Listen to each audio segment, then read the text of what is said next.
This morning, could your laptop computer affect your ability to have a child? Well, research has suggested just that in men. So we brought in a local reproductive urologist to separate fact from fiction. This is Dr. Parviz Kavusi from St. David's South Austin Medical Center to talk to us about this. This must be a tough subject with your patients because it's hard enough to get men into the doctor's office, but then to talk about sperm count and issues and reproductive issues. This is kind of tough for guys. I mean, it's tough for women, but studies show it's hard to get men to kind of participate with the doctor. You bet. That's absolutely true. In fact, you know, as most of us know, it is difficult to get guys to the doctor anyway. And then when you're talking about sensitive subjects like this, where there are some social stigmas, unfortunately, it's even tougher to get guys in. And it's very important for men to be aware of this and to be evaluated. You know, there's a common misconception that fertility is only a female issue, when we know about 1 in 7 couples has some trouble conceiving within a year, and about 20% of the time that's solely due to male factor or an issue on the man's side. Another 30 to 40% of the time there's a male factor contributing. Okay. So about half the time, if not more, there's male factor involvement. Okay, well, yeah, and I would imagine that makes sense there. But we're talking about, I guess, sperm count, right? You bet. Yeah. You bet.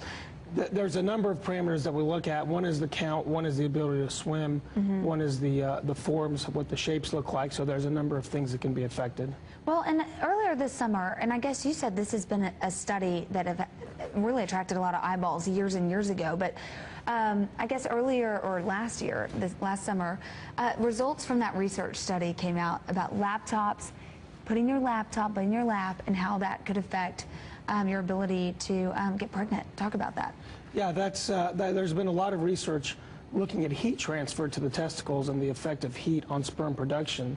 Men are built the way they are with the testicles basically outside of the body because the optimal temperature for sperm production and survival is 2 to 4 degrees Celsius less than the core body temperature. Okay. Heat transfer from a laptop on the lap can affect the temperature of the testicles. That's what the recent research has shown. And the next step in the studies would be to see the actual effect on sperm parameters. But we know heat affects sperm in a bad way. Okay, so we know that. You said that even in your office, when you have a patient that comes in and it looks like he could be the contributing factor to not being able to conceive, and you said, hey, stop using the laptop on your lap, and what have you found? You bet. You know, the guys that do use laptops on their lap, even if it's on a pillow or a lap pad, really still have enough heat transfer, sure. And so really we recommend keeping it on a table or a hard surface away during those times during those years where you're interested in preserving fertility and interested in building your family. And I have had a couple of guys anecdotally that have had their laptop use that they use an hour, 2 hours, 3 hours a day.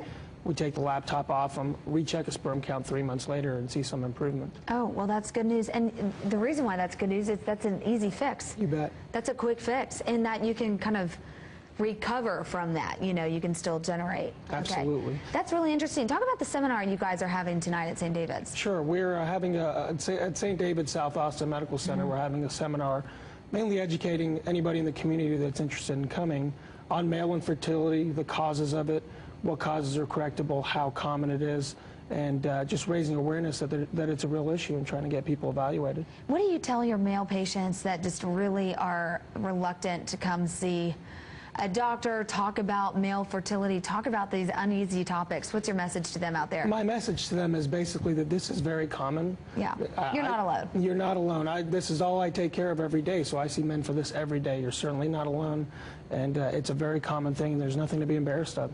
Okay, very good. And there is a fix. If you can just change a few things, talk to your doctor about that. Often there are things that we can do to really improve your odds of achieving a pregnancy. Okay, and we'll have all that information about that free seminar tonight on myfoxaustin.com. Thanks so much for being here. Thank you. We appreciate it. Good info.